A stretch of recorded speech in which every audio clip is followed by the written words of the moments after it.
I'm Bob. I like coffee. I also like to tell stories.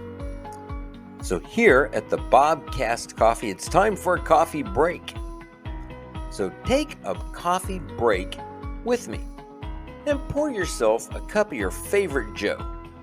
By the time you're done with your coffee, you'll know something about me you really didn't need to know. But you'll have fun learning it. Just remember, my stories are true. For the most part.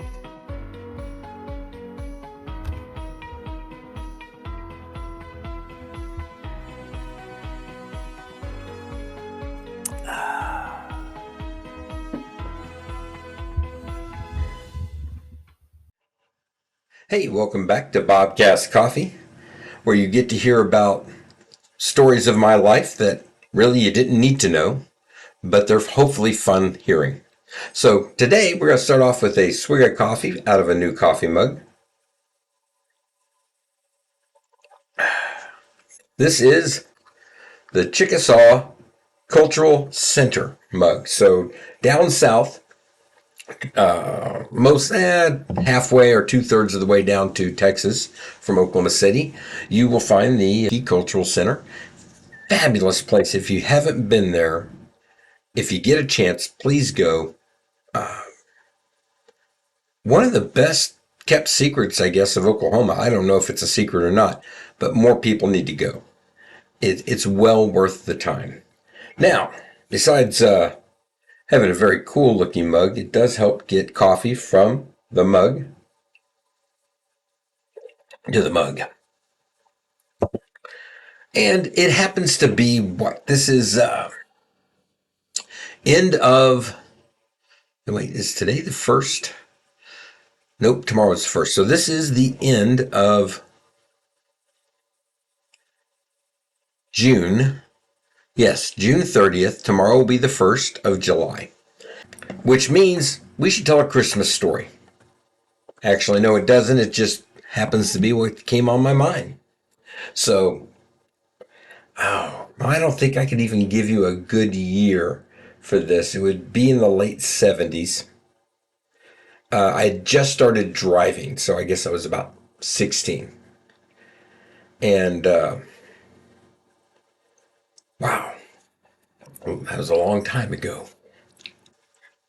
Like a lot of families, for the longest time, everybody would go to Grandma and Grandpa's for Christmas.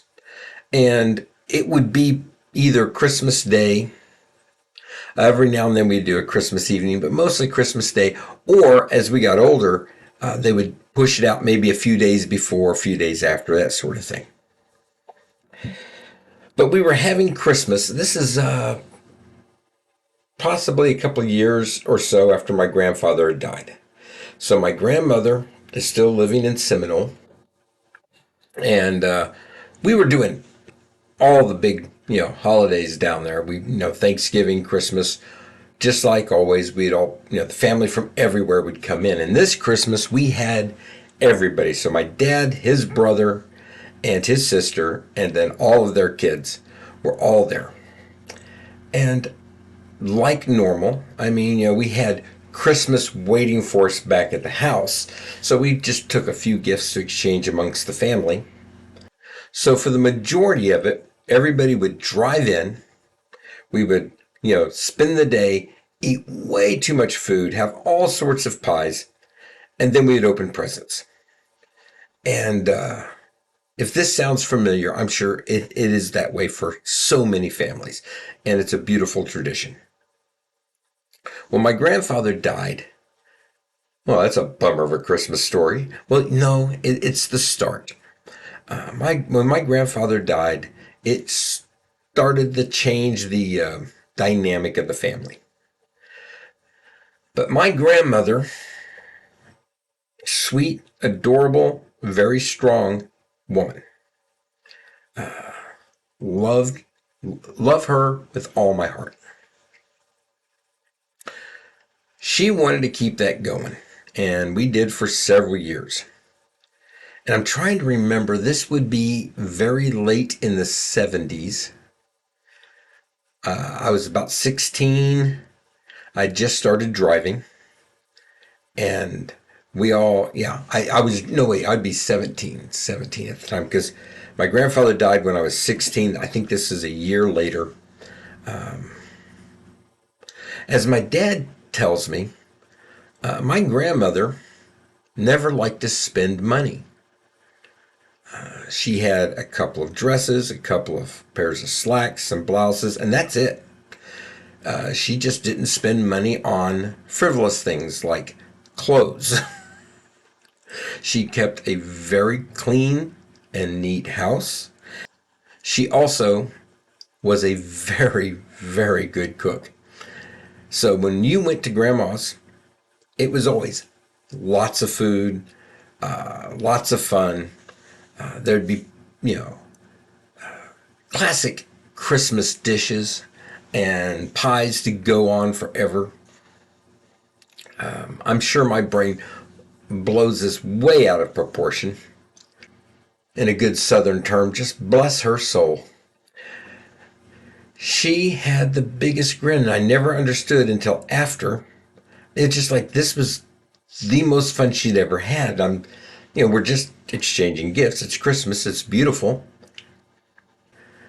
But like I said, my grandmother did not spend money on things that did not matter, which makes this story even better. So Christmas comes around, and we get down there, and I remember we finished eating. The dishes have been done. The kids have been playing, and it comes time to open presents. And I'm sitting in a chair, and we've got this very small living room is encircled by the entire family. And I'm sitting. It's so weird. If my grandmother's house went north and south, then I would have been sitting on the east side of the living room looking west. I don't know why that's important, but it is. Okay, and the whole family goes in a circle all the way back around. And Grandma's standing there just smiling and enjoying this. And it's been a couple of years, or a year at least, maybe two, since Grandpa died. So to her, I guess it was bringing this all back together. My grandmother, wonderful, loving, and slightly evil. So this is what happens at Christmas. It comes to my turn. We're all opening presents one at a time. And it comes to my turn to open up my present from Grandma. So, like a teenage boy, I grab it, rip it open, and it's like a 3-pack of underwear. I'm not sure if they were boxer briefs or just boxers, but they were underwear. Remember, Grandma does not spend money on things that aren't necessary. Cool. This is necessary. I thanked Grandma, and I just gently put it right down side of the chair. Not going to think about it anymore. And it goes on to the rest of the family, and everybody is opening up socks or underwear or t-shirts, something like that, all the way around the room. And it starts to become pretty funny.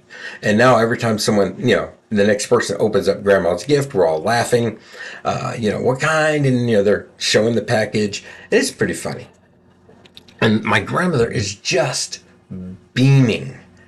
Like, this has been the best Christmas present to get everybody. And it finally works all the way around the room. And just off to my side is my Uncle Bob. And he's sitting there. And he opens up, or he picks up his gift from Grandma. And it's a tube. And this tube, about yay long, about that big around. And he's like, well, I don't know. And he opens it up, just rips off that paper. And it's a tube of Speedo style underwear. The real thin men's underwear. Everybody just explodes. Not only did Uncle Bob get Speedos, but they were given by his mom. So we're like laughing. Everybody's, having a good yuck. And I think it was my dad or his sister. Somebody hollered out for him to try them on. Let's see them. So he's going to pull it out, and I don't think he was going to put them on, but stretch them out and kind of parade around. And he pulls the first one out with a flourish, and he's going to stretch it out and model it, I guess. But he pulls it out with a flourish, just boom, and this $100 bill just sort of slowly floats all the way down to the floor. And it's just dead silence. And everybody's just looking at that $100 bill. My Uncle Bob is, he looks at it. He reaches down, picks it up. When he picks it up, it was like the bell rang as soon as he touched that $100 bill. And the frenzy began. Everybody was diving back and trying to find their underwear from Grandma. And I finally get mine, and I pull mine out and open up. There's a $100 bill in my underwear.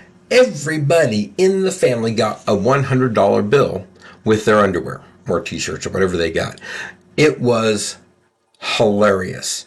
It was beautiful. And now that I think back, after all these years, and I spent some time talking to my dad about this, Grandma did not waste her money. She didn't spend it on frivolous things. And she gave everybody in the family $100. In the 70s, hang on. In the 70s, $100 was a lot of money. She spent her money on the thing that mattered to her. Thinking about that now,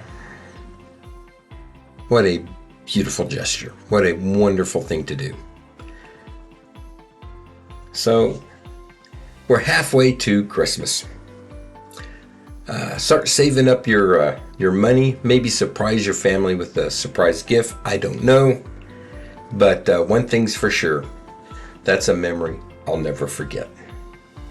Until next time, enjoy your coffee. Prepare for Christmas. And I'll see you next time.